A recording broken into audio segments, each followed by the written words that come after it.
Cô Hòa xin chào tất cả các con, rất vui khi được gặp lại các con. Trong hoạt động ngày hôm nay, cô con mình cùng làm quen với bài thơ Tiếng còi tàu của tác giả Hồng Vi nhé. Nào, xin mời các con cùng chú ý lắng nghe bài thơ nào. Bài thơ Tiếng còi tàu mà các con sẽ tìm hiểu ngay sau đây là của tác giả Hồng Vi. Các con hãy cùng lắng nghe cô đọc mẫu bài thơ này nhé. Bài thơ Tiếng còi tàu. Xình xịch, nghe tiếng còi tàu. Hãy nhắc nhở nhau, đừng ra cổng chắn. Chớ có liều lĩnh, vượt qua đường tàu. Khi tàu xịch đến, biết tránh vào đâu. Cô đọc lại một lần nữa nhé. Tiếng còi tàu. Xình xịch, nghe tiếng còi tàu. Hãy nhắc nhở nhau, đừng ra cổng chắn. Chớ có liều lĩnh, vượt qua đường tàu. Khi tàu xịch đến, biết tránh vào đâu. Các con ơi, bài thơ cô vừa đọc có tên là gì nhỉ? Và tác giả của bài thơ là ai? Đúng rồi đấy, bài thơ có tên là Tiếng còi tàu và của nữ tác giả Hồng Vi. Trong bài thơ, còi tàu kêu như thế nào nhỉ các con? Tiếng còi tàu kêu xình xịch. Khi thấy tiếng còi tàu, chúng ta phải làm thế nào nhỉ?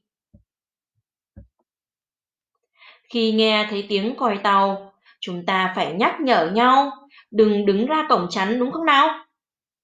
Ngoài ra, trong bài thơ còn dạy chúng ta làm điều gì nữa nhỉ? Đúng rồi đấy, đó là chớ có liều lĩnh, vượt qua đường tàu. Khi tàu xịch đến, biết tránh vào đâu. Chúng mình có được tự ý vượt qua đường tàu không các con? Đúng rồi đấy, chúng mình không được tự ý vượt qua đường tàu, không chơi ở đường tàu, vì như thế rất là nguy hiểm và rất là dễ có tai nạn xảy ra đấy các con ạ. Đường tàu chính là nơi tàu hỏa chạy qua, đó là một nơi rất là nguy hiểm. Vì vậy mà tất cả mọi người và đặc biệt là trẻ em chúng ta sẽ không được chơi đùa hoặc đi lại ở đây, vì như thế rất là dễ xảy ra tai nạn đấy.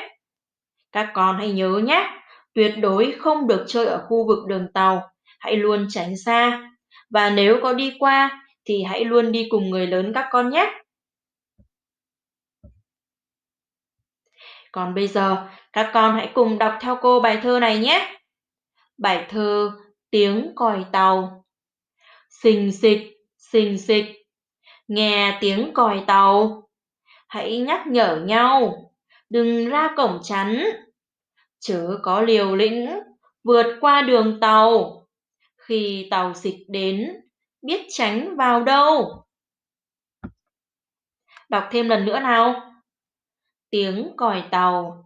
Xình xịch, nghe tiếng còi tàu. Hãy nhắc nhở nhau, đừng ra cổng chắn. Chớ có liều lĩnh, vượt qua đường tàu. Khi tàu xịch đến, biết tránh vào đâu. Vậy là cô trò mình đã vừa cùng nhau tìm hiểu bài thơ Tiếng còi tàu. Sau tiết học hôm nay, các con hãy học thuộc lòng bài thơ và nhớ đọc cho mọi người trong gia đình cùng nghe nhé. Và các con hãy luôn nhớ không được chơi gần đường tàu vì đó là nơi rất là nguy hiểm đấy.